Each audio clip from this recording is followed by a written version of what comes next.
¿Qué tal a todos? El día de hoy vamos a revisar los temas que están pendientes, que no se han podido revisar en clases por las situaciones que ya habíamos comentado anteriormente. Y quiero comenzar con el módulo de urgencias respiratorias, que prácticamente comprenden patologías que ustedes ya han revisado en otras materias, como neumología. Revisarán también posteriormente como en el caso de medicina interna. Sin embargo, es bueno recordar los puntos importantes que tienen que ver con el tratamiento en urgencias de este tipo de pacientes. Entonces, voy a compartir pantalla con ustedes y comenzamos con la presentación.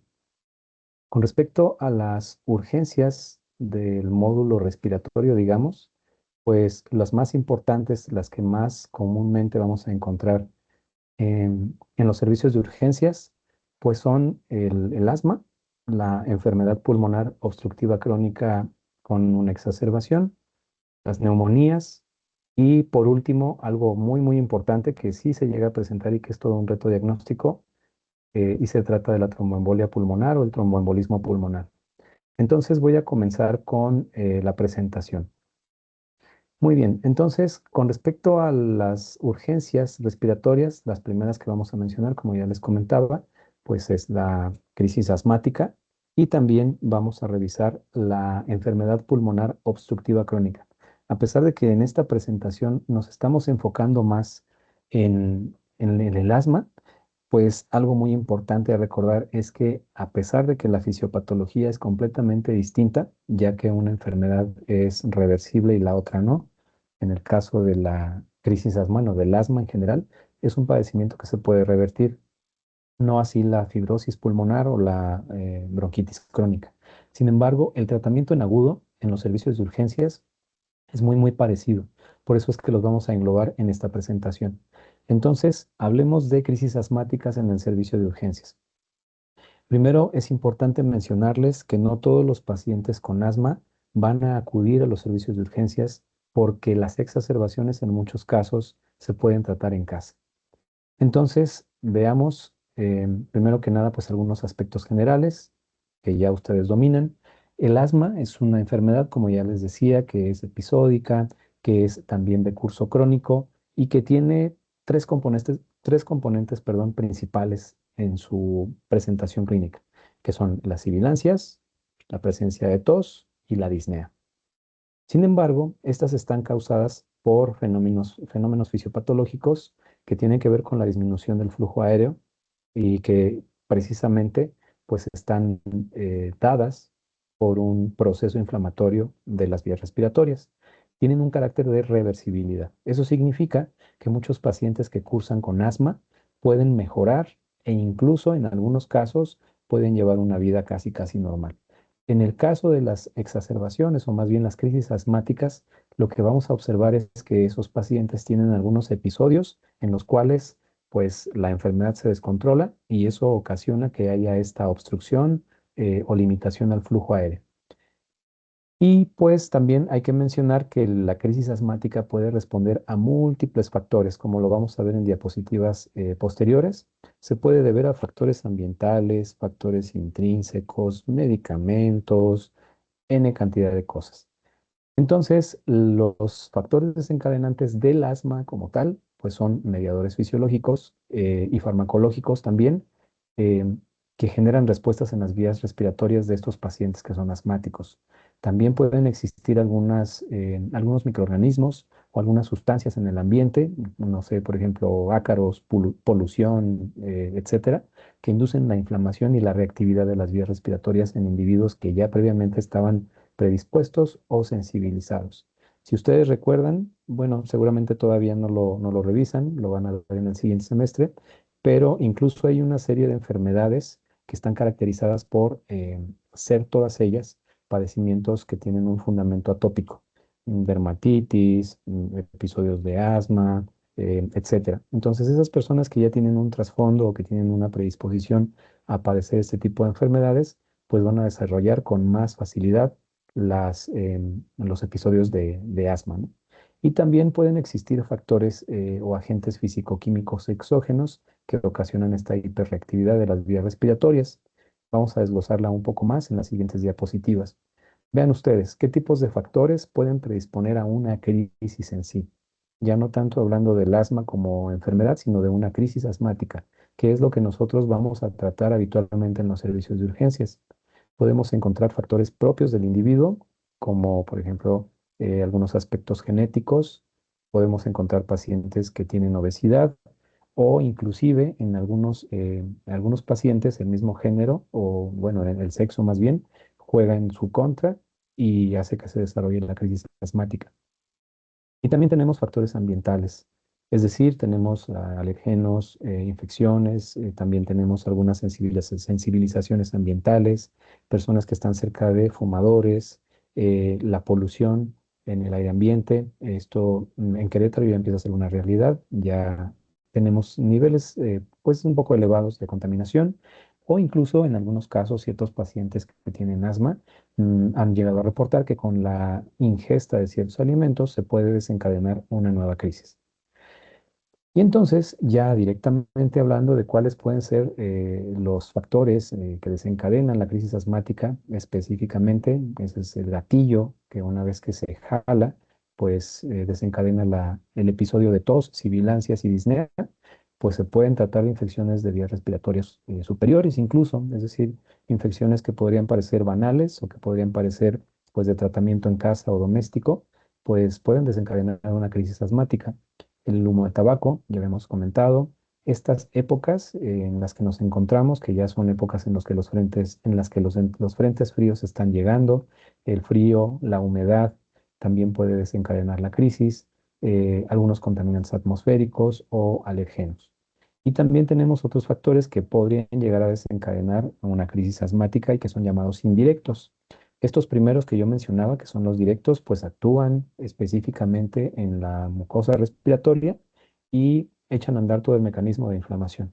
Pero tenemos otros factores que son llamados indirectos y seguramente hemos escuchado de casos o de personas que ya se conocen con asma y que al realizar algún esfuerzo físico, algún deporte, correr un poco, pues pueden tener una crisis asmática. Empiezan a toser y esto se puede perpetuar, o bueno, no perpetuar, pero se puede intensificar con el paso de los días y al final terminamos con una crisis asmática. También por ejemplo, podemos encontrar situaciones propias de ciertas personas, como las mujeres en estado de gravidez, que pueden llegar a tener, no es obligatorio, pero pueden llegar a tener estos episodios de crisis asmáticas, algunos cambios bruscos de temperatura, algunos fármacos, episodios de sinusitis o alguna otra infección de vías respiratorias, no directamente relacionadas con bronquios, con, no sé, por ejemplo, una laringotraqueitis, sino que pueden ser algunas localizaciones un poco más distantes en el caso de la sinusitis. Algunos casos se han reportado eh, en los cuales la menstruación puede desencadenar una crisis asmática o también algunos factores no relacionados con la vía respiratoria de manera directa, como por ejemplo aquellas personas que sufren reflujo gastroesofágico. Esta ingurgitación del contenido gástrico puede llegar a irritar las vías respiratorias superiores y esto desencadena el efecto de los factores inflamatorios que a final de cuentas desencadenan la crisis asmática. Y entonces, ¿cómo se lleva a cabo la aparición de los síntomas? Esto también es un recordatorio para ustedes, seguramente lo vieron en neumología, y la cadena o la secuencia de eventos, pues es muy fácil de deducir. Sabemos que existen dos componentes principales para que se desencadene una resistencia al flujo aéreo. Es decir, tenemos un músculo liso que se encuentra eh, embebido o forma parte de estas estructuras que llevan el aire desde vías respiratorias superiores hacia los alveolos y pues este músculo, al ser esta su naturaleza, se puede contraer y eso hace que la luz de las vías respiratorias se reduzca. Al haber una mayor resistencia al flujo aéreo, pues esto ocasiona la sintomatología, principalmente la disnea. Sin embargo, también dentro de las estructuras de las vías respiratorias encontramos glándulas. Estas glándulas que responden a diversos factores, como por ejemplo em, situaciones de inflamación o también al sistema nervioso autónomo, pueden incrementar o disminuir sus secreciones, que normalmente van a existir, pero que en estos casos, en el caso del paciente con una crisis asmática, se van a incrementar. También tenemos pues otros estímulos como por ejemplo la lesión del epitelio ciliado. Sabemos que este epitelio, que tiene precisamente esas terminaciones en forma de cilios, permiten que las secreciones pasen, por decirlo de alguna manera, de abajo hacia arriba y se puedan eliminar. Habrá personas que logren expectorar, habrá otras personas que deglutan las secreciones respiratorias, lo cual es completamente normal. Y también podemos encontrar conforme pasa el tiempo una persona que tiene asma y que no lleva a cabo pues las indicaciones del médico o no tiene un tratamiento adecuado para controlar su asma, su enfermedad, podemos encontrar depósitos de colágeno precisamente en la pared bronquial. Esto, a final de cuentas, explica cómo se lleva a cabo la secuencia de alteraciones en una crisis asmática. Redondeando un poco la idea, podríamos decir que una persona con una crisis asmática va a experimentar el incremento en el tono del músculo liso que reduce la luz de los bronquios y también vamos a encontrar que hay un incremento en la producción de mucus y esto también empeora la situación. Si de por sí la luz de las vías respiratorias ya estaba disminuida, el moco pues empeora toda la situación como ya les comento. Existe un estímulo glandular para la secreción de moco incrementado. Y entonces ahora veamos cuáles son las diferencias. Todo esto que les acabo de comentar lo vamos a tratar de demostrar a través de dos esquemas o imágenes. Del lado izquierdo de su pantalla encontramos una estructura que conduce el aire desde las vías superiores hacia las inferiores, que puede ser, por ejemplo, un bronquiolo de tamaño medio, que son los más habitualmente afectados por este tipo de situaciones. Y ahí podemos observar cómo existen bandas musculares alrededor de estas estructuras, de los bronquiolos de tamaño medio, y en condiciones normales pues tienen un tono que está regulado. También en el interior de estos conductos, es decir, en la luz de ese conducto, encontramos representado con una pequeña cuadrícula, por decirlo así, el epitelio ciliado que tiene sus glándulas de secreción. Sin embargo, del otro lado, exagerando un poco esos hallazgos que nosotros ya sabemos que existen, podemos observar que existe un aumento del tono del músculo liso. Eso significa que se reduce la luz del conducto y eso provoca mayor resistencia al paso del aire.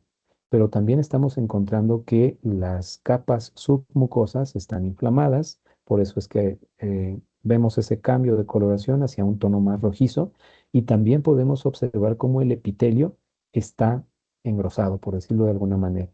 Y además de esto, además de que se encuentra en una fase hipersecretora, pues por ende encontramos más mucus, más moco en las vías respiratorias.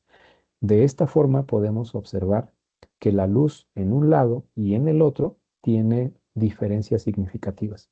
Eso significa que la persona, o en este caso el esquema que está del lado derecho, pertenece a una persona con crisis asmática, que explicaría toda la sintomatología que vamos a encontrar en un paciente con una crisis o una exacerbación.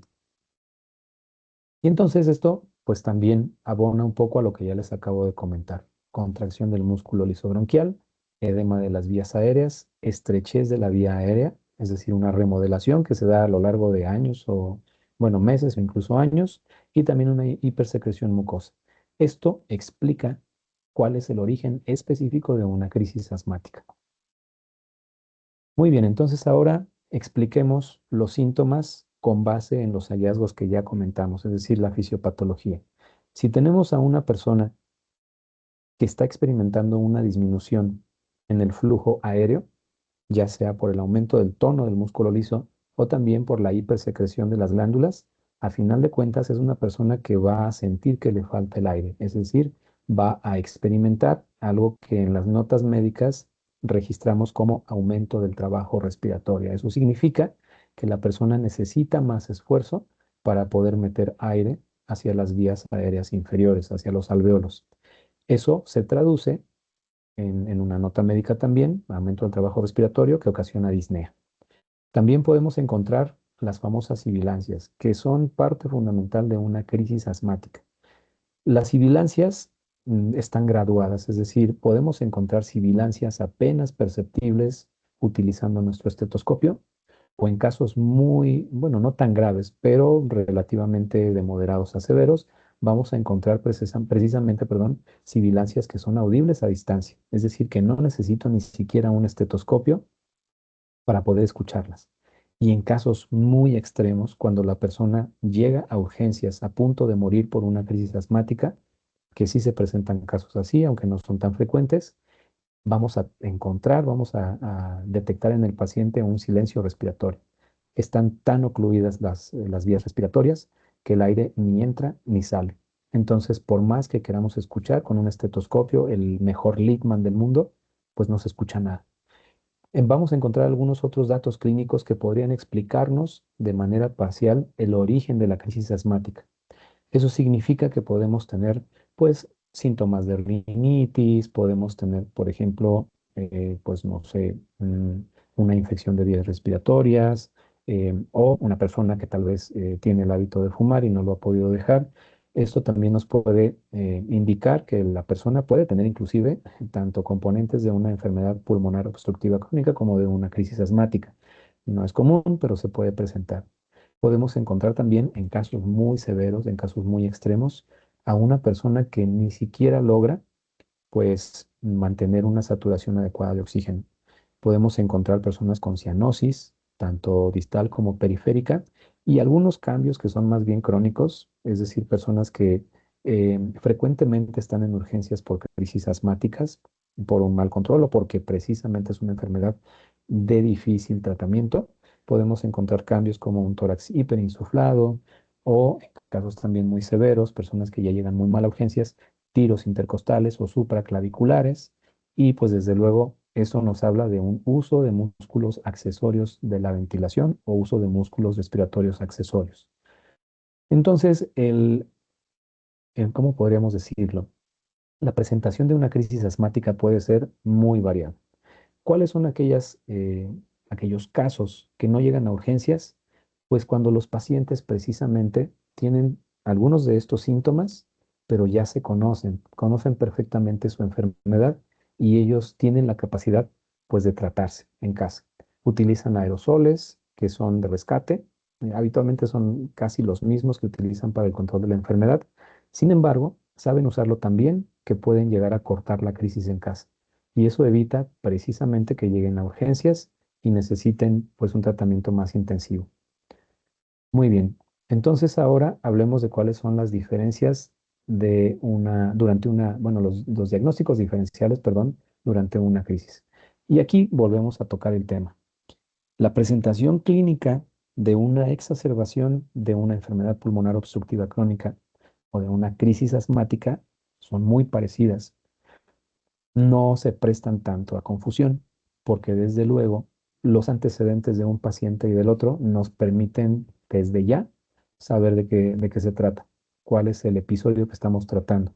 Pero si una persona no tiene conocimientos tan profundos o tan estables sobre ambas enfermedades, pues se puede llegar a confundir. Pero lo que sí podemos encontrar son otras situaciones que en un médico inexperto, que tiene poco tiempo de práctica ya individual o particular, podemos encontrar que se puede llegar a confundir. En este caso, un síndrome de hiperventilación o un ataque de pánico, que sí son comunes. Después de la pandemia, yo ya en algún momento les había comentado, los episodios de ansiedad pues incrementaron bastante. Y también en algunos casos, personas que tienen estos ataques de pánico o que tienen también alguna crisis conversiva que le llamamos en urgencias, es decir, una persona que está tratando de llamar la atención, puede llegar a hacer ciertos sonidos o a tratar de mimetizar la presentación de una crisis asmática. Sin embargo, un médico bien entrenado pues sabe diferenciar inmediatamente si se trata de un episodio de crisis asmática o de otra situación relacionada con estrés, ansiedad, etcétera. Pero sí podemos llegar a tener algunos sonidos que pueden llegar a ser difíciles de distinguir si es que no tenemos mucha experiencia, como cuando existe una obstrucción al flujo aéreo en las vías aéreas superiores precisamente. Podemos encontrar cierto estridor que se puede confundir con sibilancias. Y podemos también encontrar pacientes que tienen alguna otra enfermedad que no está relacionada con el aparato respiratorio. Eh, Hay libros antiguos de cardiología, por ejemplo, que diferenciaban la disnea, decían ellos, del cardíaco con otro tipo de disneas que son puramente de origen respiratorio. Una persona que tiene, por ejemplo, insuficiencia cardíaca congestiva y que está en descompensación, puede llegar a experimentar tos. Y esto podría llegar a confundirnos. ¿Cuál es la clave? Pues escuchar al paciente. Si no logramos percibir estertores roncantes que se pueden llegar a presentar o sibilancias, pues entonces no se trata de una crisis asmática. Si en cambio encontramos otros datos clínicos que nos orientan a pensar en que hay pues cardiomegalia, un historial de un paciente hipertenso de muchos años de evolución, edema de miembros pélvicos durante el día, etcétera, etcétera, pues ya podemos tener el punto de diferencia entre una enfermedad y otra. Pero vean ustedes cómo precisamente no son pocas las enfermedades que pueden confundirnos en el diagnóstico de una crisis asmática o de una exacerbación de EPOC. Muy bien. Entonces, vean ustedes, este cuadro ya es un poco viejito, pero me gusta explicarlo porque aquí nos da algunos puntos claves que podrían llegar a ser útiles todavía en nuestros días. Si ustedes observan, hay algunas cosas que vamos a omitir, como por ejemplo la FEB1, eh, mm, algunas otras pruebas que no se realizan en urgencias porque el paciente se está ahogando. Es decir, es muy difícil que le hagamos una espirometría a un paciente que está con una crisis asmática porque, pues en algunos casos incluso está luchando por su vida, ¿no? Pero sí podemos encontrar algunas diferencias en cuanto a un caso leve, moderado y un caso grave. La principal diferencia, por decirlo así, entre un caso leve, moderado y un caso grave es pues que el paciente que está en un episodio grave necesita asistencia inmediata. Eh, no recuerdo si todavía se utiliza, pero cuando yo estudié urgencias, los neumólogos decían que estaba el asma leve, el moderado y el grave o severo. Y por último tenían otra pequeña casilla que ellos denominaban el asma casi fatal. Entonces ese, pues es un paciente que está a punto del paro respiratorio, ya no tiene la capacidad inclusive de mantener sus funciones, bueno, la función ventilatoria elemental o básica. Entonces, mencionando rápidamente algunos de los puntos que hacen diferencia entre un asma leve, moderado y un grave, vamos a encontrar, por ejemplo, que em, se utilizan pues dosis de rescate en aquellos pacientes que tienen un asma leve moderado. En cambio, el paciente que ya tiene un asma grave, incluso en algunos casos puede necesitar asistencia mecánica ventilatoria, además del tratamiento de rescate, ¿no? Entonces, otra de las cosas importantes que podemos encontrar es, o apoyarnos, es el hecho de que la persona logre o no em, articular frases o por lo menos palabras. Una persona que logra decirnos una frase completa, a pesar de que tiene este aumento del trabajo respiratorio, pues prácticamente nos habla de un caso o de una crisis asmática moderada. En cambio, una persona que tiene una crisis asmática grave a veces ni siquiera puede decir una sola palabra, porque le falta tanto el aire que no logra llevar a cabo la fonación. Vemos otros puntos, como por ejemplo el uso de ciertos medicamentos, los agonistas beta 2 de acción rápida, que los vamos a mencionar más adelante. Podemos encontrar también los anticolinérgicos. Estos dos, les voy adelantando, son los pilares del tratamiento de la crisis asmática. También vamos a ver dosis más adelante.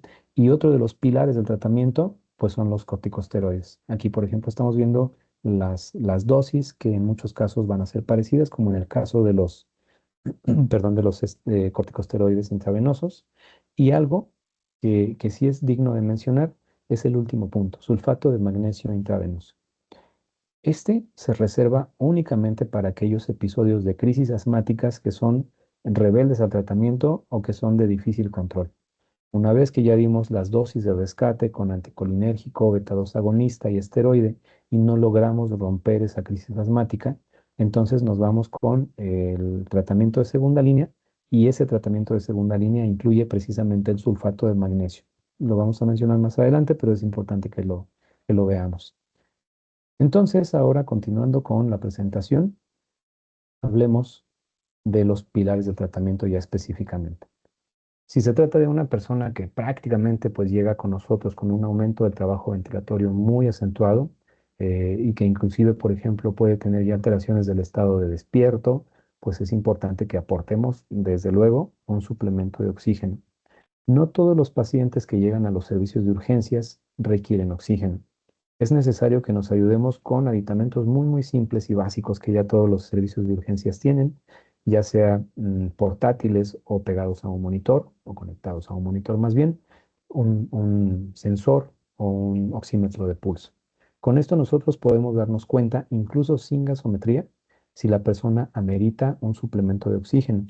Y es importante que recuerden de sus clases de neumología que podemos suplementar oxígeno con distintos dispositivos. Existen unos dispositivos que son denominados de bajo flujo y existen otros dispositivos que tienen el nombre o se les conoce como dispositivos de alto flujo. Esos vamos a utilizarlos dependiendo de qué tanta necesidad tenga el paciente de suplementarle oxígeno. Sin embargo, es importante que se queden con esto. Menos del 90% de saturación, el paciente ya está necesitando que le ayudemos, que le suplementemos oxígeno. Los sistemas de bajo flujo, el más utilizado pues son las cánulas o gafas nasales, mal llamadas puntas nasales. Esas aportan hasta un máximo de 5 litros minuto y pues incrementan la fracción inspirada de oxígeno que el paciente está recibiendo. Y ya podemos encontrar en el otro extremo dispositivos que le aportan más flujo al paciente, como por ejemplo una mascarilla con reservorio que se utilizaron mucho, por ejemplo, en la época del COVID, eh, que esperemos no nos vuelva a tocar. Y también tenemos los tres pilares que ya les comentaba, es decir, los agonistas beta 2 de acción rápida. El principal de ellos todavía hasta la fecha sigue siendo el salbutamol, aunque existen otros que principalmente en hospitales privados se pueden llegar a utilizar. Tenemos también, por ejemplo, los anticolinérgicos. Prototipo de estos, pues es el bromuro de hipratropio, dosis más adelante las vamos a mencionar, y los corticosteroides.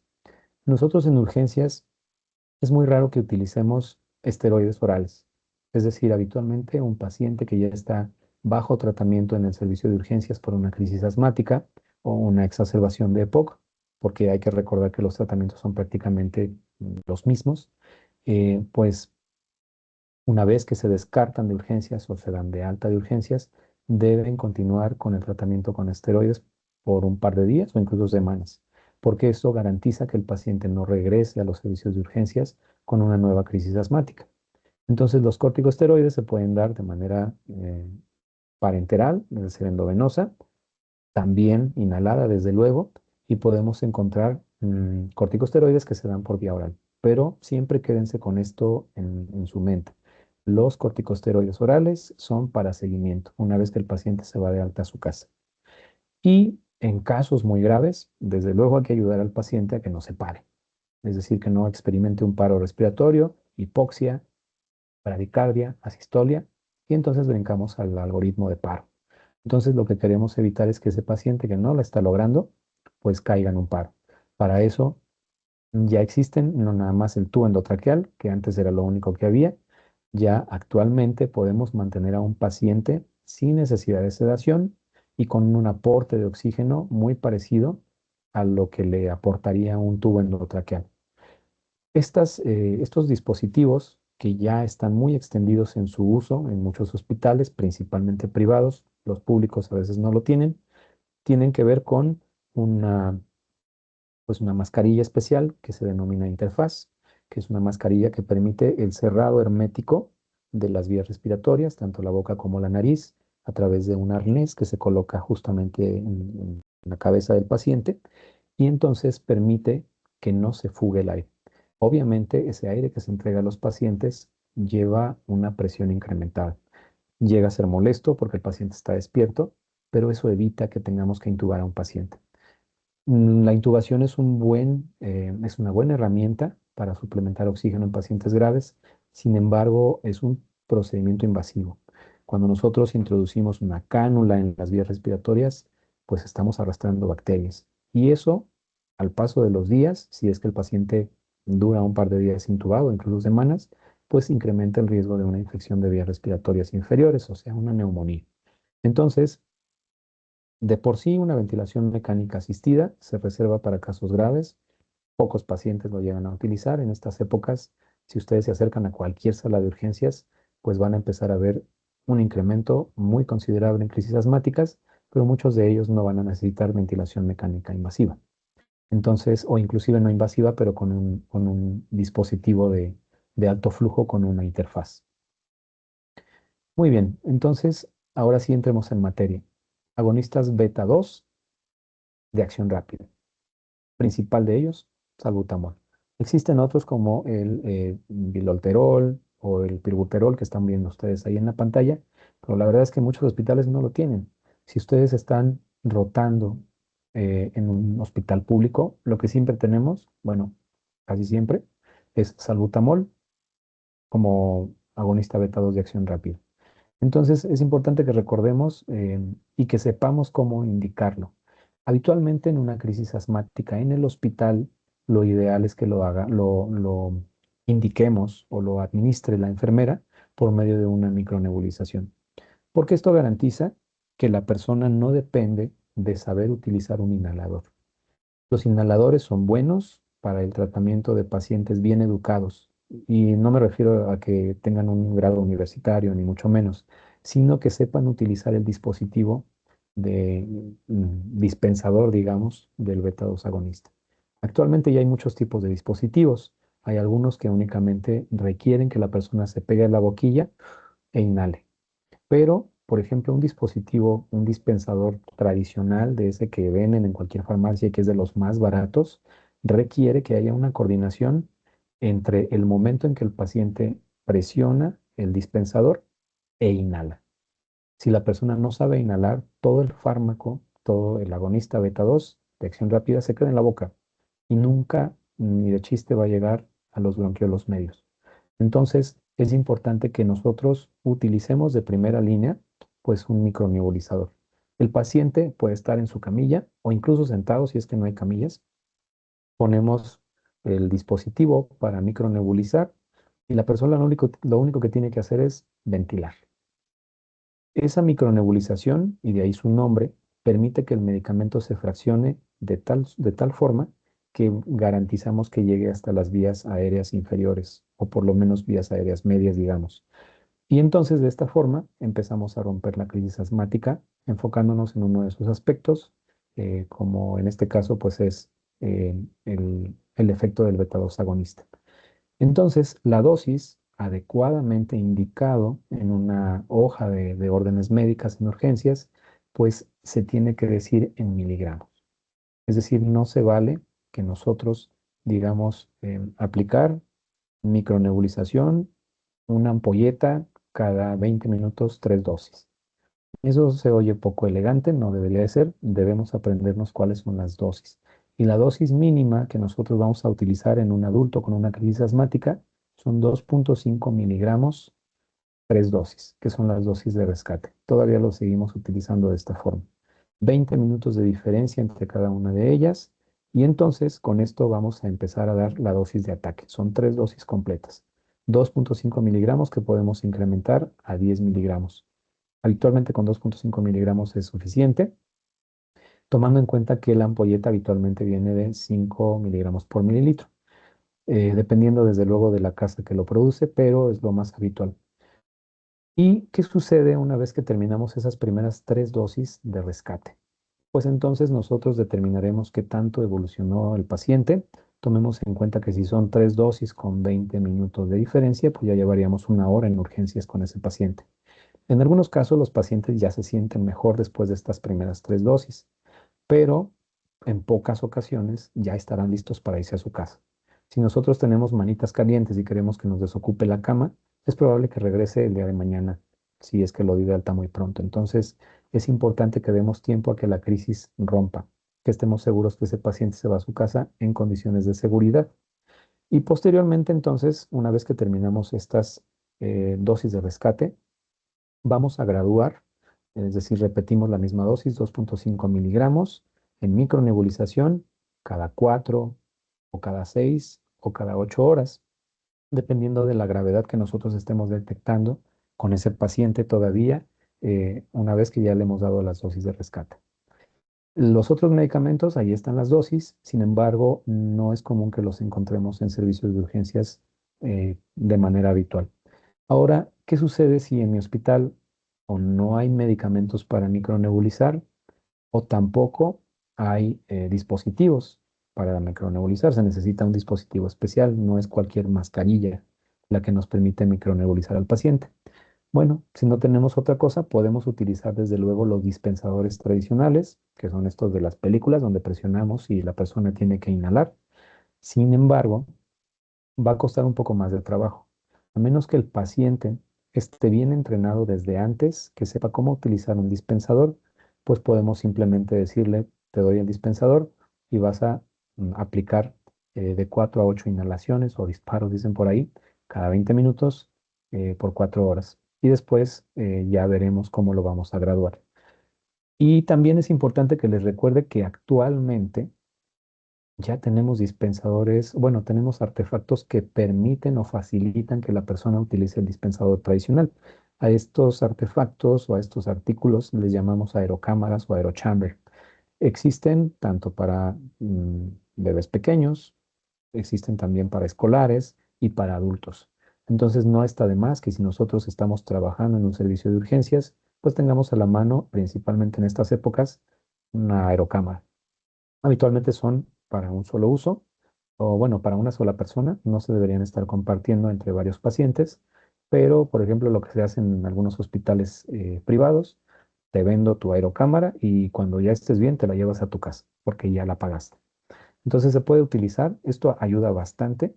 Si por ejemplo estamos atendiendo a un señor de 80 años que viene de una comunidad, va a ser muy difícil que esta persona, que este varón o esta mujer nos cache la idea, que a pesar de que nosotros le estemos dando la mejor explicación del mundo, va a ser muy complicado que ese paciente logre, pues, utilizar adecuadamente ese dispensador, ese inhalador. La aerocámara nos quita ese problema de la mesa, ¿no? Entonces ahora veamos el otro medicamento o los otros medicamentos que son los anticolinérgicos.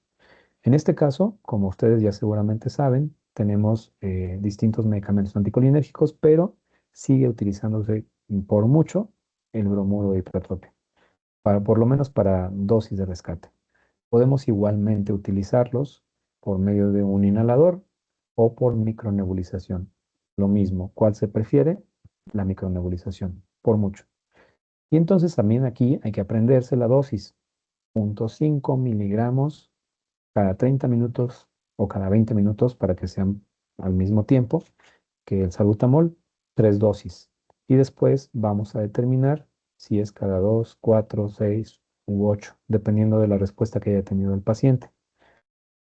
Las casas comerciales incluso ya facilitan mucho las cosas, porque te venden los dos medicamentos, tanto el beta-2 agonista como el anticolinérgico, en una misma ampolleta para micronebulizar, es decir, el famoso convivente. Entonces, de esta manera, en una sola presentación estamos brindándole al paciente los dos tratamientos iniciales que son pilares de la terapéutica. Entonces ahora nos vamos al tercero, que son los corticosteroides. Estos son súper importantes porque si ya conocemos la fisiopatología, vemos que hay muchos componentes inflamatorios. Y esto implica que pues, se inflame la capa submucosa, pero que también haya más secreciones. Entonces, los corticosteroides no deberían faltar en el tratamiento de un paciente con crisis asmática. Lo ideal es que se ministren o se den al paciente a través de una vía parenteral, una vía endovenosa, y lo más habitual es que utilicemos metilprednisolona. La dosis está súper fácil, 1 miligramo por kilo de peso por día, en una o dos dosis.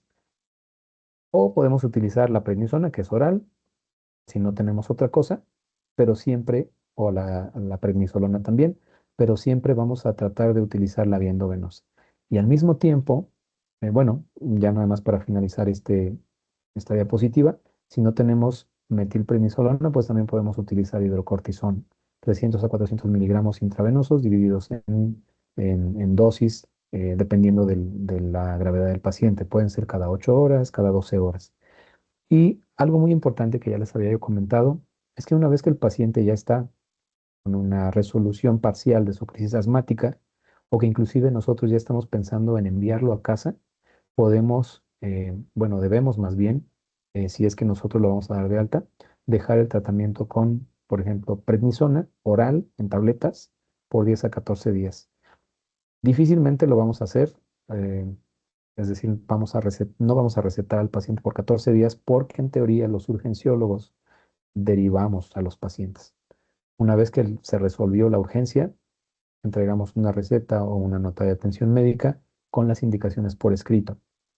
Y habitualmente en esas indicaciones por escrito especificamos acudir el día de mañana a cita de revaloración con su neumólogo o su internista o su médico familiar para que le complemente el tratamiento y veamos qué evolución va teniendo.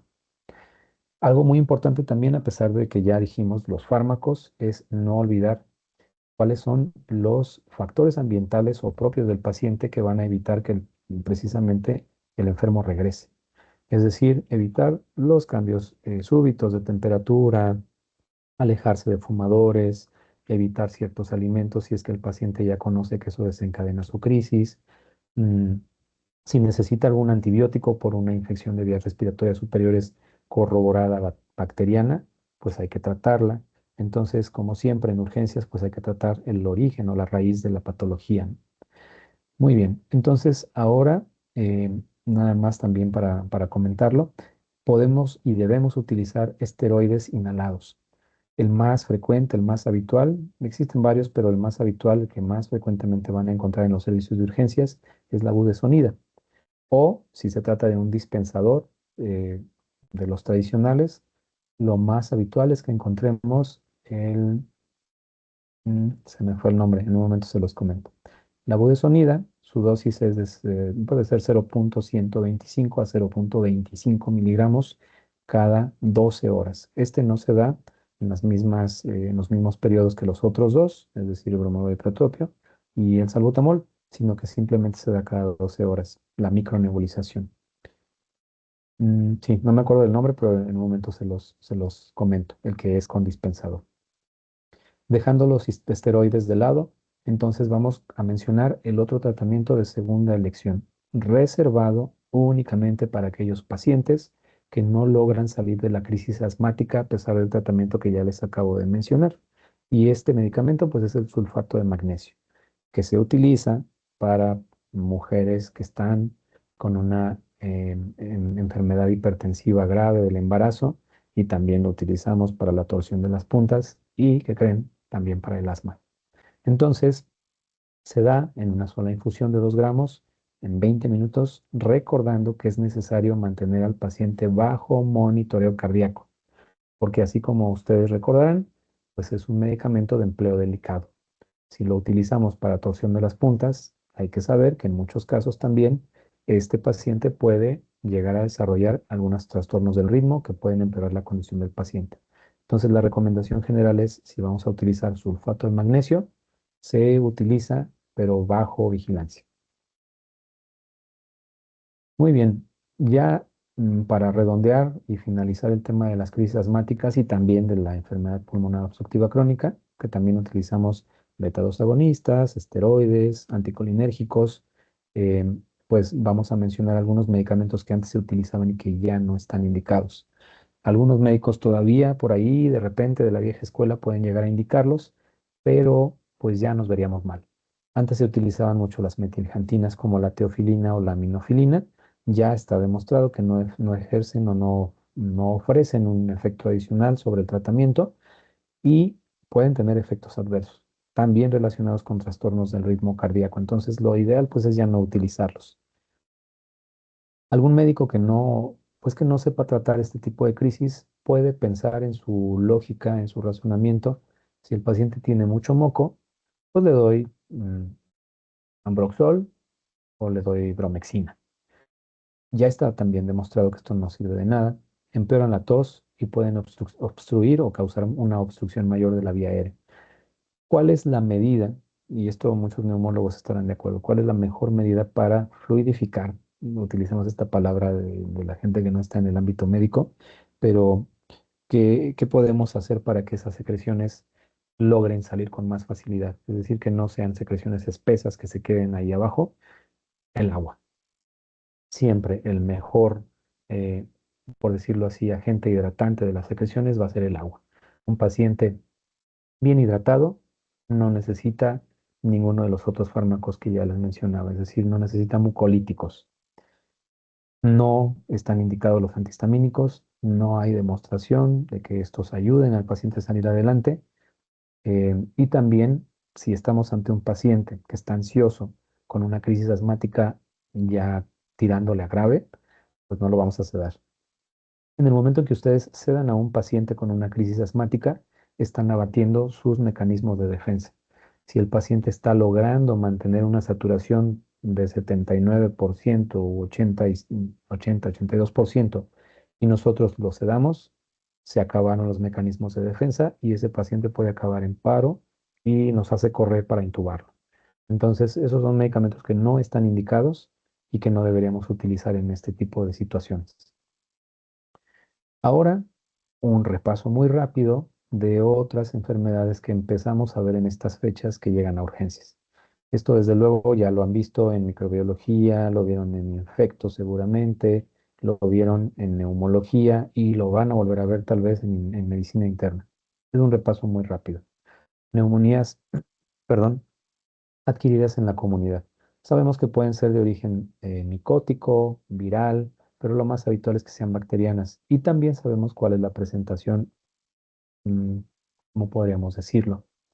Clásica de una neumonía. Entonces vamos a analizar esos puntos rápidamente.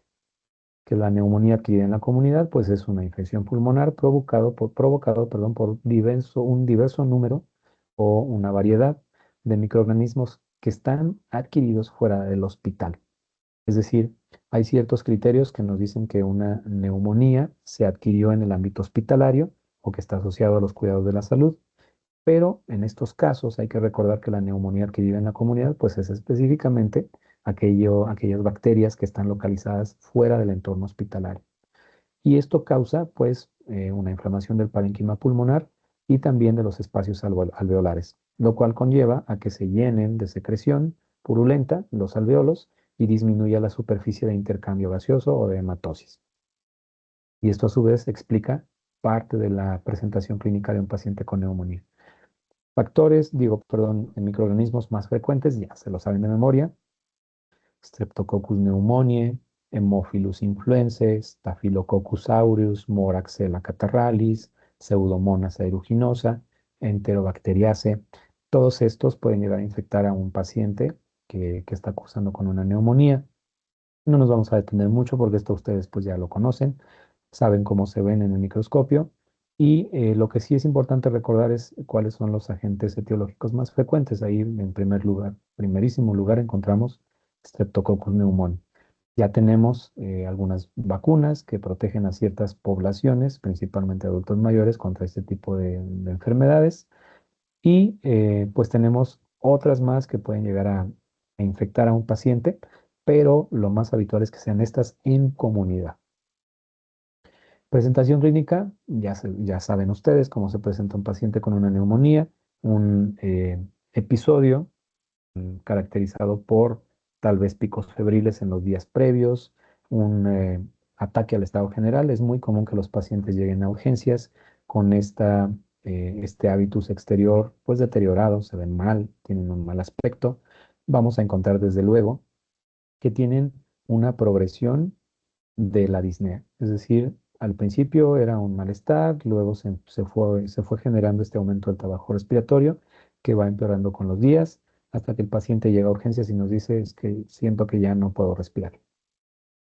Tenemos también tos. La tos es productiva durante todo el día, no tiene predominio de horario y habitualmente se acompaña de esputo de ciertas características.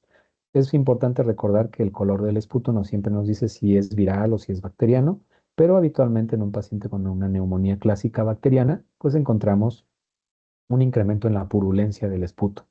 Y también podemos encontrar otros hallazgos un poco más inespecíficos, como por ejemplo la diaforesis. Pero un punto importante que sí debemos recordar y que forma parte incluso de ciertos criterios diagnósticos, de ciertas escalas, es la confusión. Es decir, una persona que está ya arriba de los 65 años o más, bueno, arriba de los 65 años, perdón, puede desarrollar confusión. Un estado mental alterado secundario a la infección pulmonar, a la ocupación alveolar y que forma parte, como les digo, de una de las escalas que vamos a ver más adelante. Hallazgos clínicos, pues ya sabemos, ¿no? Vamos a encontrar estertores crepitantes en el caso de una neumonía clásica. Vamos a encontrar soplo tubario, vamos a encontrar también un aumento de las vibraciones vocales, porque hay que recordar que la voz se transmite mejor a través de una superficie sólida, es decir, el alvéolo que está lleno de pus, a diferencia, por ejemplo, de un alvéolo que está lleno de aire, un alvéolo sano. Podemos encontrar también un aumento, bueno, más bien una hipoventilación del hemitórax que está afectado, porque se altera precisamente la movilidad de esa porción de la caja torácica. Y podemos encontrar en casos ya un poco más severos un esfuerzo del paciente por meter más aire, es decir, tiros intercostales, tiros supraclaviculares. Podemos encontrar un aumento del trabajo respiratorio, con un incremento del trabajo del diafragma específicamente, y esto ya nos va diciendo de qué se trata. Si juntamos estos datos clínicos con los antecedentes de presentación del caso, pues ya tenemos casi el diagnóstico de certeza. Recuerden también que las neumonías suelen ser segmentarias. Es muy difícil que una neumonía bacteriana, a menos que se trate de un paciente en poblaciones especiales, se presente en ambos pulmones o inclusive en distintos segmentos de un solo pulmón. Eso es poco habitual. Estudios de laboratorio, bueno, pues si es necesario pedir una biometría hemática, es como lo más elemental que debemos pedir. Desde luego que si estamos sospechando que se trata de una infección pulmonar, debemos pedir un cultivo antes de iniciar una terapéutica antimicrobiana para que nosotros podamos modificar el esquema de tratamiento si es que el primero, que es empírico, no funciona a los 2 o 3 días de ingresado el paciente. Difícilmente, bueno, sí hay casos en que detectamos que se trata de una neumonía adquirida en la comunidad con factores mm, que nos dicen que el paciente tiene un buen pronóstico y que se puede ir a casa con antibióticos. Ya ustedes saben cuáles son esos criterios, qué escalas podemos utilizar para graduar a estos pacientes, y en algunos casos podemos mandar al paciente con amoxicilina y clavulanato a su casa, siempre y cuando no tenga factores que nos digan que está en riesgo de empeorar. Una biometría hemática, una química sanguínea que es necesario también para calcular ciertas escalas, una gasometría arterial que nos permite saber precisamente si el paciente necesita un aporte suplementario de oxígeno a través de los distintos medios que ya mencionamos en el módulo, bueno, en la plática que acaba de preceder. Desde luego necesitamos un estudio bien barato y bien sencillo que sigue siendo de mucha utilidad, que es una tele de tórax, o ya en casos, bueno, en casos en que el paciente tenga la solvencia económica o que el radiólogo se digne a hacernos una tomografía en un hospital público, pues una tomografía de tórax que nos permite delimitar perfectamente la neumonía. Y bueno, también podemos utilizar otros estudios de laboratorio como la procalcitonina, que es un marcador fiable de infección bacteriana, o algunos reactantes de fase aguda como la proteína C reactiva. Con esto prácticamente podemos hacer el diagnóstico de una neumonía. Nos falta todavía la imagen. Y en este caso existen criterios radiográficos elementales que debemos conocer desde pregrado, que nos dicen que se trata de una neumonía adquirida en la comunidad clásica bacteriana. Y eso es que afecta un solo glóbulo, que son lesiones que con el paso de los días tienden a confluir y después sufren este fenómeno de hepatización, como se decía, no sé si todavía eso es el término, pero prácticamente al final, cuando ya está bien establecida la neumonía, pues vemos una zona bien delimitada, bien homogénea, perdón. Eh, Podemos encontrar dentro de esas lesiones que ya lograron esa confluencia, pues el hallazgo clásico de un broncograma aéreo, vamos a verlo más adelante, y también pues es importante que recordemos algunos detalles relevantes con respecto a la imagen. Los hallazgos radiográficos no aparecen de manera inmediata. Es decir, un paciente que ya tiene datos clínicos de neumonía, no la podemos descartar si es que observamos una tele de tórax, perdón, que está casi normal, porque tardan en aparecer esos hallazgos. Y también, si lo vemos desde el punto de vista del final de la enfermedad, Son los últimos datos que van a desaparecer aunque el paciente ya esté curado. Es decir, una neumonía se puede seguir viendo incluso hasta terminar el mes de haber iniciado esa neumonía. Entonces esto no debe ser un factor de confusión. Vean ustedes aquí, por ejemplo, distintas imágenes en donde podemos delimitar cuál es la zona de neumonía. Aquí, por ejemplo, tenemos en la parte superior izquierda, esta zona que está bien delimitada. Del otro lado encontramos esta otra zona. Espero que puedan ver el cursor de mi mouse. Aquí, por ejemplo, lo que estamos observando con esas cuatro flechas negras es cómo se alcanza a delimitar el contorno de las vías de conducción. Es decir, vemos cómo se pinta el bronquiolo. Por eso es que se denomina broncograma aéreo. Es una imagen en negativo. Y eso es clásico de una neumonía adquirida en la comunidad clásica bacteriana, valga la redundancia. Aquí observamos también cómo está bien delimitada la zona de neumonía y aquí también. Esta, a pesar de que no es una imagen de radiografía, es una imagen tomográfica, nos permite entender un poco mejor de qué se trata un broncograma aéreo. Prácticamente, estas vías de conducción del aire están rodeadas por pus. Por eso es que se ven en condiciones normales, no deberíamos verlas, porque todo el pulmón está lleno de aire, tanto los alveolos como los bronquiolos. En este caso, existe un reforzamiento, por decirlo así, aunque no es un término radiológicamente correcto. El doctor Chávez o el doctor Benítez levantarían la mano y me corregirían, pero trato de explicar que precisamente lo que estamos observando pues es un reforzamiento de la imagen de un bronquiolo que no se debería observar. En una tomografía es todavía más fácil.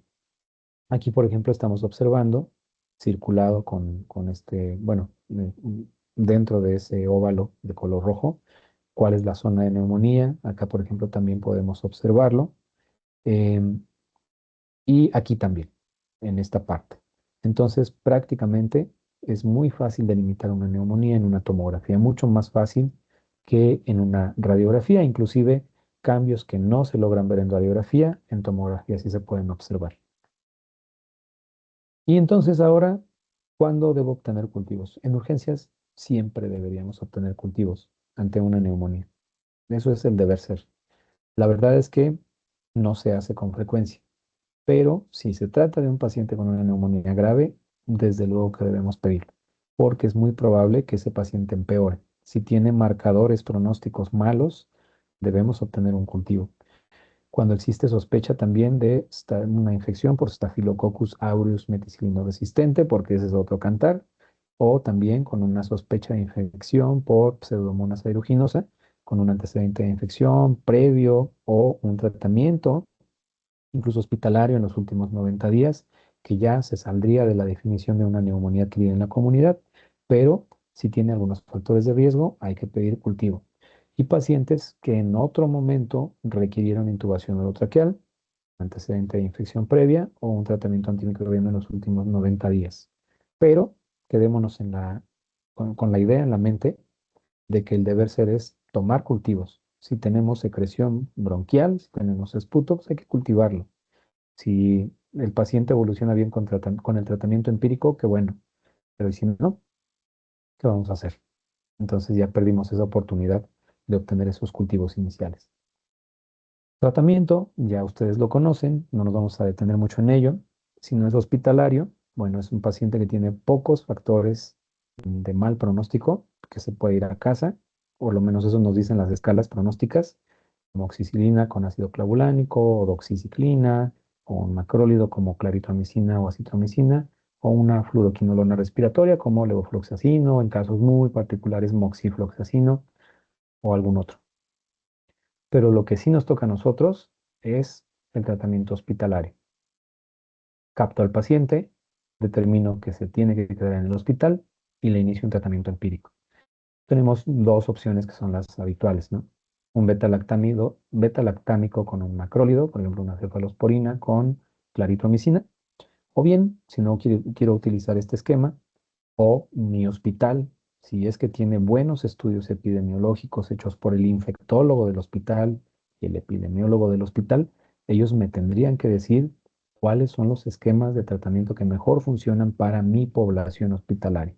Es decir, para la población que yo atiendo, digamos, no hospitalaria, sino comunitaria. Entonces, o es un betalactámico y un macrólido, o podemos utilizar una fluoroquinolona respiratoria, moxifloxacino, levofloxacino, etcétera. Y el tratamiento debería ajustarse de acuerdo a los resultados del cultivo y el antibiograma. Y si nosotros sospechamos un Staphylococcus aureus meticilino resistente, pues vancomicina o piperacilina tazobactam. No es común que nosotros en urgencias lo utilicemos para este tipo de neumonías clásicas. Sin embargo, es importante que lo recordemos. Muy bien, entonces el tratamiento pues debería de continuarse incluso 5 días después de la mejora de los síntomas. Lo que no queremos son precisamente resistencias bacterianas o recaídas. ¿Cómo saber el pronóstico de un paciente con neumonía? Principalmente tenemos, creo que hay muchas más, pero los que más se utilizan son el índice de severidad de la neumonía o el PSI y el famoso CURB-65. Aquí está la escala de CURB-65 y vean cómo aquí aparece en primer lugar confusión. ¿En qué pacientes habíamos mencionado que era común? En pacientes, pues, digamos, de más de 65 años o de la tercera edad. Entonces, vean cómo es muy sencillo incluso memorizarlo. Por cada uno de los criterios vamos a dar un punto al paciente, confusión, un nitrógeno ureico sanguíneo mayor a 19 miligramos por decilitro, una ventilación mayor a 30 ciclos por minuto, una presión arterial sistólica menor a 90 o diastólica menor a 60, que ya nos indica que un paciente no logra mantener estabilidad hemodinámica, y una edad mayor a 65 años. Si el paciente, perdón, alcanza de 0 a un punto, decimos que tiene una mortalidad baja, de 0,2 a 2,7% y se puede ir a su casa. Un paciente que tiene de 2 a 4 puntos no se puede ir a casa, se queda en hospitalización porque tiene un riesgo de mortalidad de hasta el 27%, ya es bastante. Pero un paciente que tiene 5 puntos se va a UCI porque tiene muy altas probabilidades de complicarse o de morir hasta en un casi 60%. Y esta, que es la clasificación PSI, desde luego, pues es difícil aprendérsela de memoria, pero hay que saber que existe.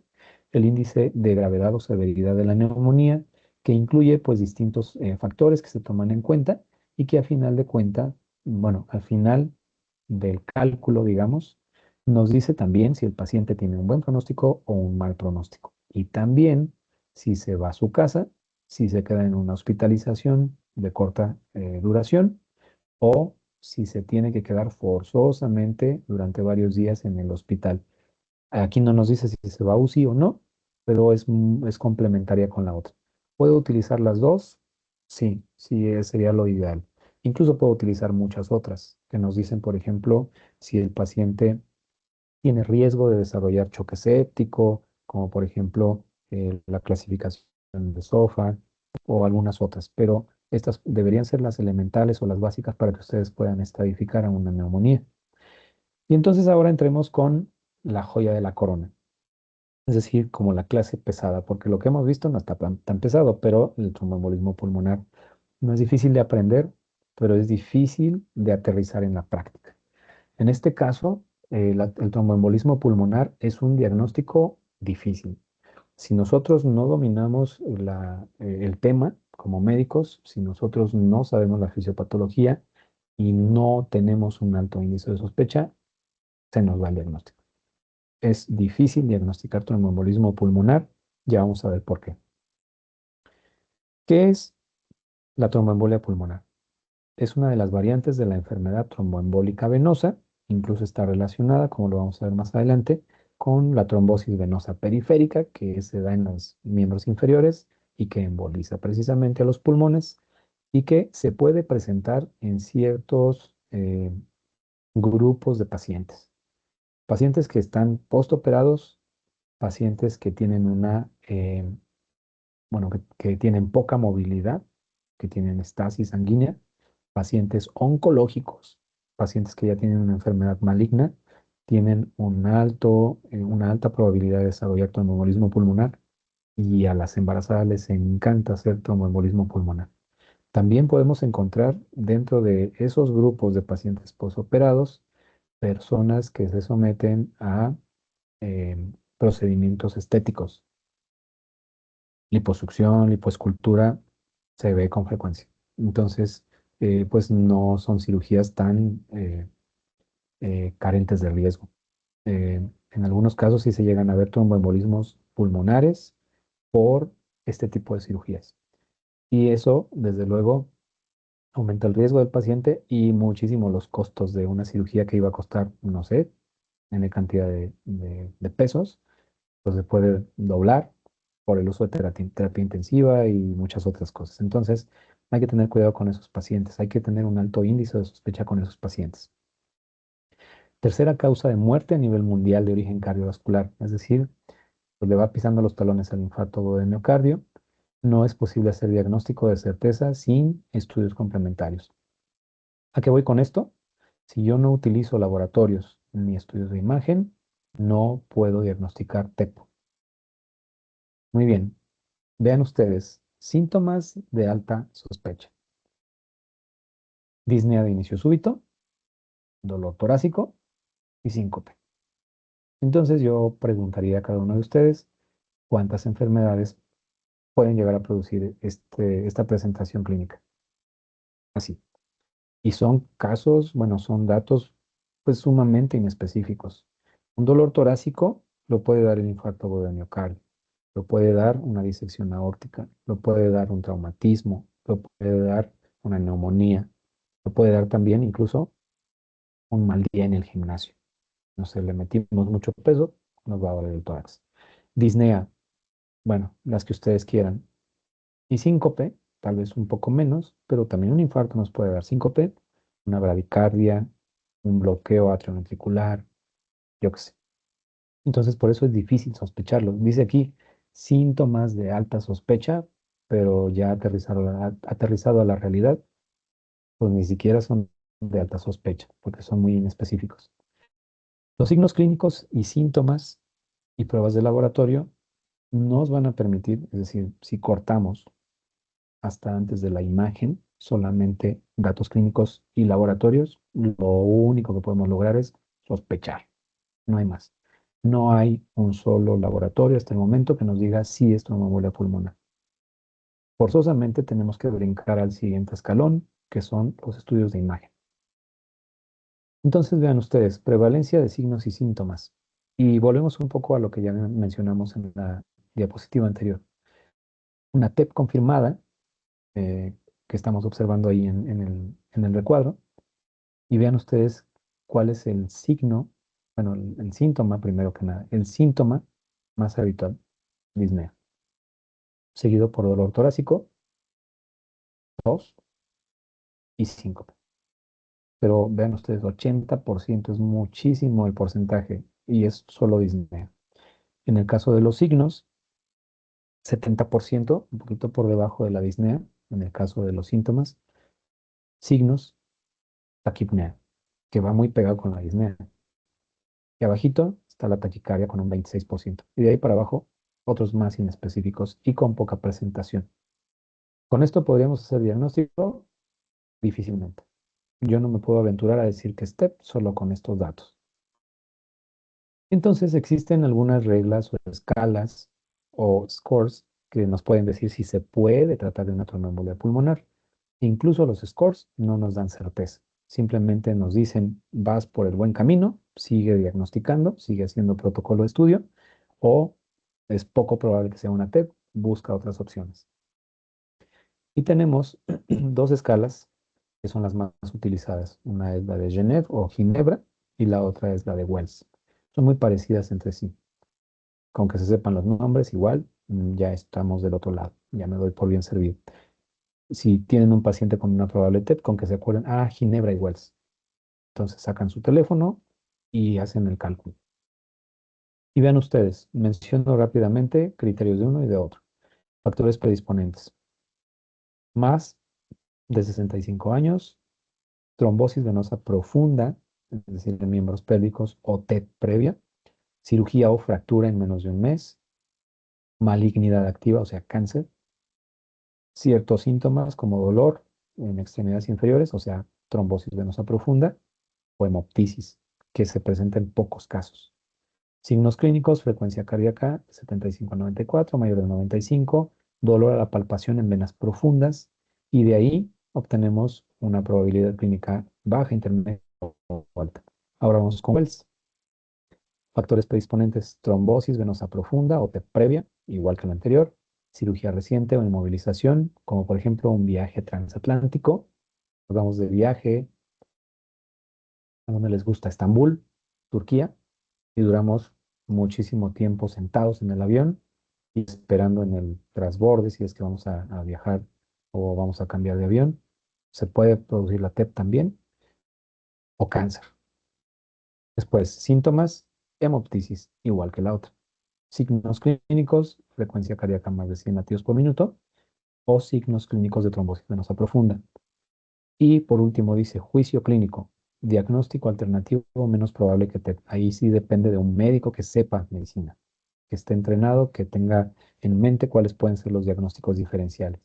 Y con esto dividimos la probabilidad clínica en tres niveles, baja, intermedia o alta, igual que la anterior, o probabilidad clínica de dos niveles, TEP improbable o TEP probable. Entonces, ¿son útiles? Sí, sí son útiles. Se siguen utilizando y nos permiten saber si vamos por el buen camino, como ya les mencionaba, o hay que cambiar. Y ahora vamos con los laboratorios. Dentro de los laboratorios es muy importante que recordemos esta prueba, que es muy barata y que en todos los hospitales la hacen. El dímero de letanía ya no sabemos que es un producto de la degradación de la fibrina por activación simultánea de la coagulación y la fibrinolisis. El problema de esta prueba de laboratorio es que se va a elevar en muchas situaciones. Se eleva ante traumatismos, en fracturas, se puede elevar en otros episodios de trombosis que no están relacionados con la TEP. Por ejemplo, si le hacemos un dímero D a un paciente con un infarto agudo de miocardio, sale elevado. Si le hacemos el dímero D a un paciente con un EBC de tipo isquémico, sale elevado. Incluso también con un EBC hemorrágico. Entonces es completamente, bueno, no completamente, pero tiene una especificidad baja. Lo que sí es que nos ayuda a utilizar, bueno, a andar por un camino o por el otro. Supongamos que tenemos a un paciente que tiene disnea, dolor torácico, que tuvo síncope y que llega al servicio de urgencias desaturando con taquicardia. Creo que puede ser TEP. Hago las escalas y entonces me da una probabilidad de intermedia alta, tanto en Wells como en Ginebra. Si estoy pensando que se trata de un embolismo pulmonar, eso me lleva a pensar que hay un trombo que se originó en alguna parte del cuerpo y embolizó. Pero al ser un trombo, entonces estoy observando una activación simultánea de coagulación y fibrinólisis, y eso significa que tiene que haber dímero D. Si yo le hago esta prueba a ese paciente en quien estoy sospechando una tromboembolia pulmonar y no encuentro dímero D, no es TEP, hay que buscar otro diagnóstico. Por eso se dice que tiene una sensibilidad del 95%. Es muy difícil que, bueno, es imposible que un paciente tenga TEP y no tenga dímero D positivo. Y otros estudios, como por ejemplo el electrocardiograma convencional, es útil, desde luego. Se hace muchísimo ruido con el famoso EBC1, Q3T3, el famoso complejo de McGinn-White. La verdad es que en pocos pacientes, no en pocos, pero es poco habitual que lo encontremos. A todos nos gusta mencionar porque parece que nos vemos más nice, pero la verdad es que en un electro lo más habitual es encontrar taquicardia. Ese es el hallazgo más frecuente en el electro. Pero podemos encontrar algunos datos indirectos de sobrecarga del ventrículo derecho. Eso sí lo podemos observar en el electrocardiograma convencional y es explicado por el evento de tromboembolismo pulmonar. Todo se está atorando, la sangre no está pasando por la circulación pulmonar y eso sobrecarga al ventrículo derecho. Entonces, podemos encontrar complejo de Magellan-White, lo que ustedes quieran, pero lo principal es que veamos o busquemos intencionadamente si hay taquicardia, que es de lo más frecuentemente encontrado en los electros, o datos de sobrecarga del ventrículo derecho. Y entonces ahora sí, ya entramos, bueno, otros estudios que son de utilidad, porque si nosotros nos regresamos, por ejemplo, al Wells y al Ginebra, nos dice signos clínicos de trombosis venosa profunda, en el caso de Wells, o también por aquí, donde está, dolor unilateral en extremidades inferiores. Eso significa que los que hicieron Ginebra estaban con la idea en la cabeza de es probable que haya una trombosis venosa profunda. ¿Cómo vamos a diagnosticarlo? Pues con un ultrasonido Doppler de miembro pélvico. Si vemos que el paciente tiene una pierna más hinchada que el, bueno, hinchada, está con aumento de la temperatura local, encontramos ciertos datos clínicos como, ¿cómo se llaman?